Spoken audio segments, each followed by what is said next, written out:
औरत का फैसला। नैतिक मूल्यों से ये कहानी भले ही आपको इंसाफ करती ना दिखे, लेकिन जिम्मेदारियों की नजर से देखेंगे तो शायद कुछ समझ में आए।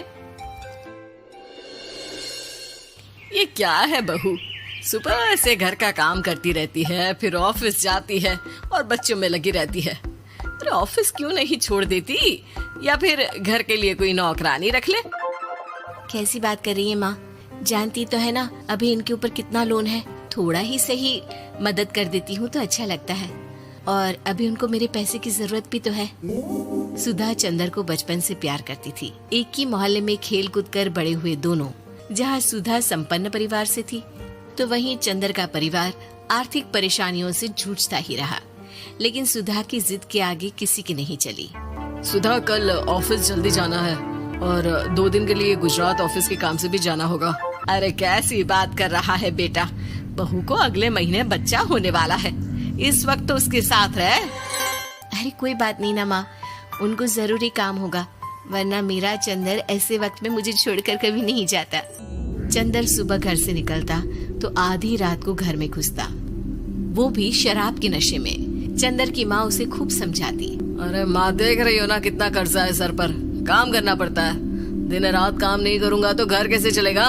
अरे लेकिन बहू को भी तो देख लिया कर, इस हालत में भी घर का बाहर का सारा काम करती है।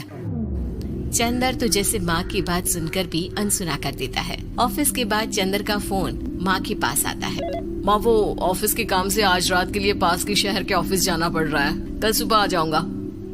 सुधा रात को कमरे में सो रही होती है कि उसके पेट में दर्द होता है। सुधा चंदर को वीडियो कॉल करती है। इनको फोन कर लो, शायद कुछ आराम मिले।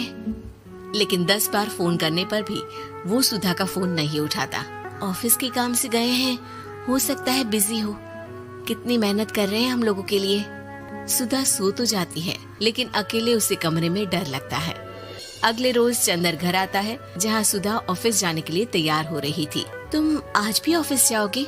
कल रात भर तो ड्यूटी की है, थक जाओगे, छुट्टी ले लो ना। अरे नहीं नहीं, कैसी बात कर रही हो, ये तो पॉसिबल ही नहीं है। अच्छा रुको, मैं जल्दी से तुम्हारा खाना और नाश्ता बना देती हूँ। बेचारी सुधा ऑफिस जाना छोड़कर लग जाती है पति के लिए खाना बनाने, उसके कपड़े प्रेस करने और जरूरत का सामान मुहैया कराने के लिए। हो सके तो रात की ड्यूटी मत लिया करो ना, मुझे बहुत डर लगता है। अरे यार क्या है, तुम तो ऐसे बिहेव कर रही हो कि तुम ही अकेली हो जिसे बच्चा होने वाला है। इतने लोगों के पति जो काम के सिलसिले में बाहर होते हैं, उनका क्या।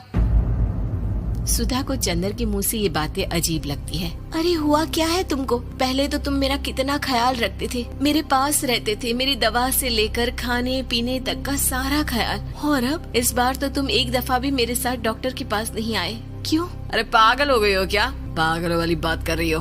काम धंधा देखो या फिर तुम्हें लेकर टहलता फिरूं। और मुझे शुक्रवार की रात को काम से निकलना है, सोमवार आऊंगा।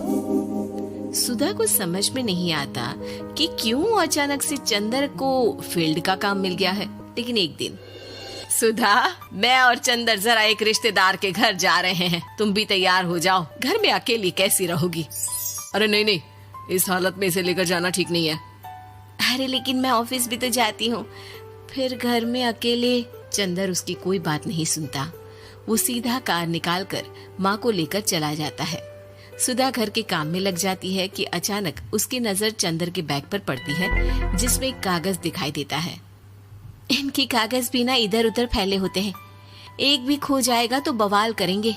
लेकिन जैसे ही सुधा वो कागज खोल कर देखती है तो वो सदमे में आ जाती है। दरअसल वो कागज नहीं, बल्कि चंदर और उसके ऑफिस में काम करने वाली लड़की चांदनी की गोवा की टिकट होती है। सुधा चंदर के बैग को खोलकर देखती है तो उसे होटल के बिल से लेकर महंगे गिफ्ट्स और दूसरे शहरों के टिकट मिलते हैं। सुधा को समझते देर नहीं लगती कि उसका पति किसी और लड़की के साथ है। चंदर के आने पर सुधा उससे बात करती है। अरे नहीं नहीं, ऐसा कुछ नहीं है, तुमको गलत फहमी हो गई है। लेकिन जब सुधा के सवाल तीखे हो जाते हैं तो चंदर को अपनी गलती माननी पड़ती है और वो सुधा से माफी मांग लेता है। सुधा फैसला कर लेती है कि वो चंदर को छोड़ देगी। बच्चे और सामान को लेकर वो घर से निकल ही रही होती है कि सास उसे रोकती है। कहाँ जाएगी बेटा, रुक जा। चंदर को सुधा का जाना खल नहीं रहा था। वो झूठे मुंह भी उसे रोकने की कोशिश ही नहीं कर रहा था। सुधा चंदर को देखती है और मायके चली जाती है। मायके में माँ कहती है, अरे ऐसे कैसे घर छोड़कर आ गई? कौन सा चंदर तुझे छोड़ रहा था? माफी तो मांग ली थी ना। देखो बेटा, बेटी डोली में जाती है और अर्थी में ही निकलती है। पर पापा, मेरा आत्मसम्मान, उसका क्या? आपने मुझे पढ़ाया लिखाया है, इस लायक बनाया कि मैं खुद का खर्चा उठा सकूं, बेटी को पढ़ा सकूं, एक अच्छा जीवन पाऊं। अरे लेकिन पति की जरूरत तो होती है ना सुधा दीदी, और अगर आपको नहीं है तो इस बच्ची का सोचो जो अपने पिता से इस कदर जुड़ी है। आने वाले बच्चे की सोचो जिसके आने से पहले ही आपने पिता का प्यार से दूर करने की सोच ली। सुधा फोन देखती है लेकिन चंदर का कोई कॉल नहीं होता। वो समझ नहीं पाती कि अपने आत्मसम्मान के बारे में सोचे या बच्चों के बारे में। मम्मी, हम नाना नानी के घर से दादी और पापा के पास कब जाएंगे? नहीं जाएंगे बेटा, अब यहीं रहेंगे। नहीं मम्मी, मैं पापा के पास जाऊंगी, मुझे दादी के साथ रहना है। और मेरे साथ? हाँ, आपके साथ भी तो, सबके साथ माँ। देखो सुधा दीदी, आपके सर पर पिता का साया होना जरूरी होता है। अपने घमंड के लिए पिता और बेटी को अलग मत करो। सुधा अब सामान उठाकर अपने ससुराल जाने लगती है, लेकिन मन में सवाल रह जाता है कि जिसे दुनिया घमंड समझ रही है वो उसका आत्मसम्मान था। चंदन ने माफी जरूर मांग ली, लेकिन कभी ये एहसास नहीं दिलाया कि वो सिर्फ उसी का है।